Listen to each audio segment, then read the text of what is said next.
शिवनेरी किल्ल्याच्या इथे आल्यानंतर शिवनेरी लेणी समूह आपल्याला इथे पाहायला मिळतो। शिवाई देवी मंदिराच्या पाठीमागच्या साईडला हा मार्ग जातो। हा रस्ता जातो शिवाई देवी मंदिराकडे आणि हा रस्ता जातो शिवनेरी बुद्ध लेणीकडे।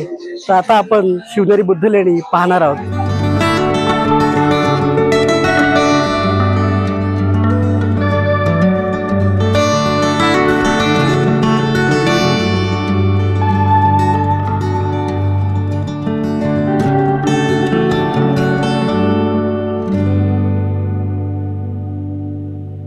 नमो बुद्धाय, जय भीम। मी बुद्धम जाधव द ग्रेटेस्टमध्ये आपल्या सर्वांचं स्वागत। आज आपण शिवनेरी बुद्ध लेणीची थोडी माहिती जाणून घेणार आहोत।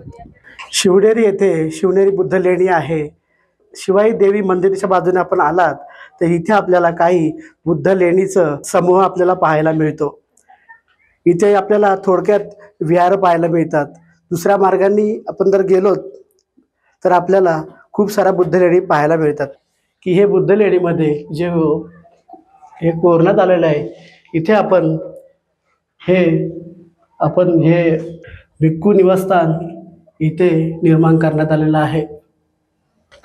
शिवनेरी डोंगरात सातवाहन पहिल्या ते तिसऱ्या शतकात कोरलेले 4 लेणी समूह आहेत। पूर्वेकडील जुन्नर बाजूच्या लेणी समूहाकडे जाण्यासाठी कमानी मशिदीकडून अरुंद वाट आहे। या दोन्ही लेणी समूहात एकूण 55 लेणी आहेत। दक्षिणेकडील लेणी समूहात 23 लेणी आहेत। त्या शिवाई देवी मंदिरापासून सुरू होतात। या समूहात एक चैत्यगृह आहे, इतर विहार आहेत।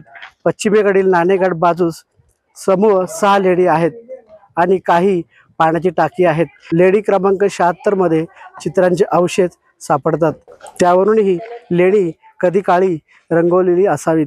तर आपण पाहिलात हे विहाराचं अर्धवट काम आपल्याला पाहायला मिळतो। इथे एक शिलालेख कोरण्यात आलेला आहे। या लेणीच्या आतील बाजूला आलात तर इथे आपल्याला भिक्षू निवासस्थान आपल्याला पाहायला मिळतो। हे आहे भिक्षू निवासस्थान आणि इथे भिक्षू बसून मेडिटेशन करत असणार।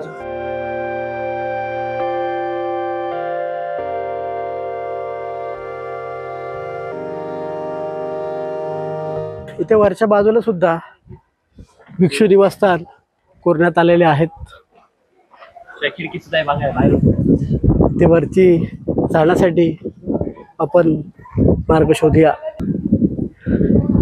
इथे आपल्याला लेणीचं अर्धवट काम आपल्याला पाहायला मिळतो। या साईडला आपल्याला हे सभागृह असू शकतो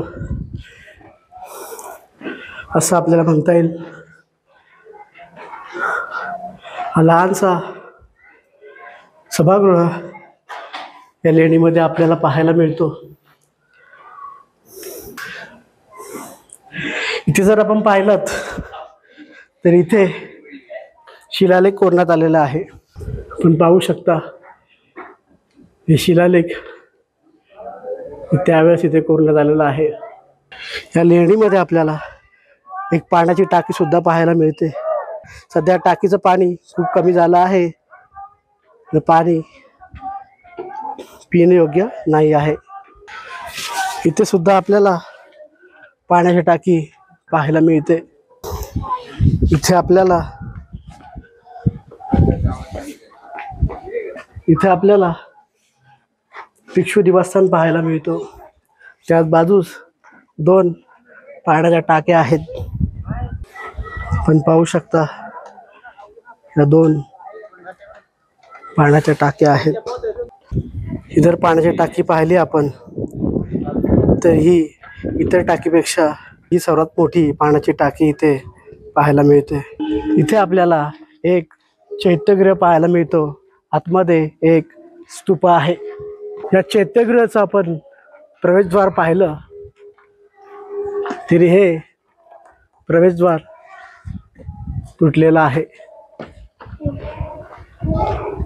आणि नंतर हे दगडी काम जे दिसतंय हे नंतर बांधलं गेलेलं असावे. या चैत्यगृहामधील हे स्तूप आहे.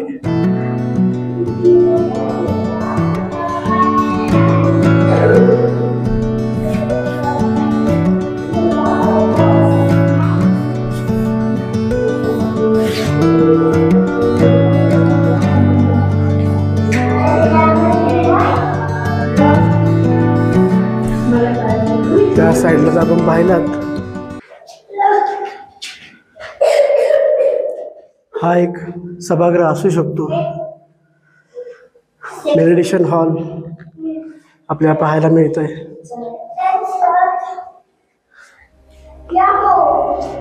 सध्या इथे दगडाला सिंदूर लावून पुजण्यात येते.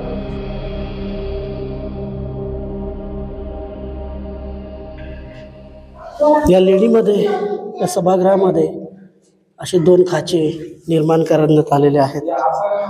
हे का करण्यात आले असावे, तुम्हाला माहिती असेल तर कमेंट करून नक्की सांगा. इथे आपण बघतोय हे दगडात कोरलेलं चिन्ह आहे.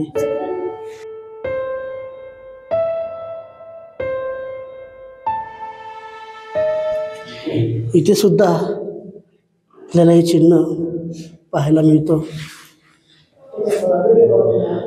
हा कोणता चिन्ह असेल, याच्याबद्दल तुम्हाला माहिती असेल तर कमेंट करून नक्की सांगा.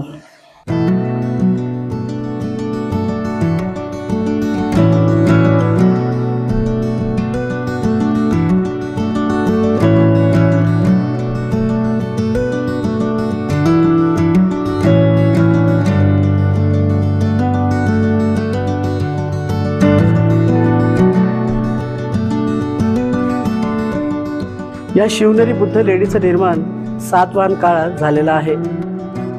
शिवनेरी किल्ल्यावरील जी शिवाई देवी आहे, ती देवी देखील बुद्ध लेणीमध्येच बसवण्यात आली आहे. इथे सुद्धा पाण्याची टाकी असेल, पण आज ती पूर्णपणे खडक दगडांनी भरून गेलेली आहे. इकडे साईडला जर पाहिलं, पाण्याची टाकी आपल्याला पाहायला मिळते. त्यातील पाणी खूप खराब आहे. त्यावेळेस भिक्खू इथे निवासस्थान करत असणार, त्यावेळेस हे पिण्याचं पाणी भिक्खूंना उपयोगाला येत असणार. इथे सुद्धा आपण पाहू शकता, हे भिक्षू निवासस्थान आहे. मेडिटेशन हे हॉल आहे. या भिक्षू निवासस्थानाच्या बाजूला जर आपण पाहिलं तर इथे आपल्याला पाण्याची टाकी ही पाहायला मिळते. ही आज सुकलेल्या अवस्थेमध्ये आहे. पुढील लेणी समूह या तटबंदीच्या पलीकडे इकडे देखील लेणी समूह आहे. नेक्स्ट व्हिडिओमध्ये आपण ते नक्की कव्हर करू आणि तुमच्यापर्यंत पोहोचू. या शिवनेरी बुद्ध लेणीची संपूर्ण माहिती आम्ही पुढच्या व्हिडिओमध्ये नक्की कव्हर करू.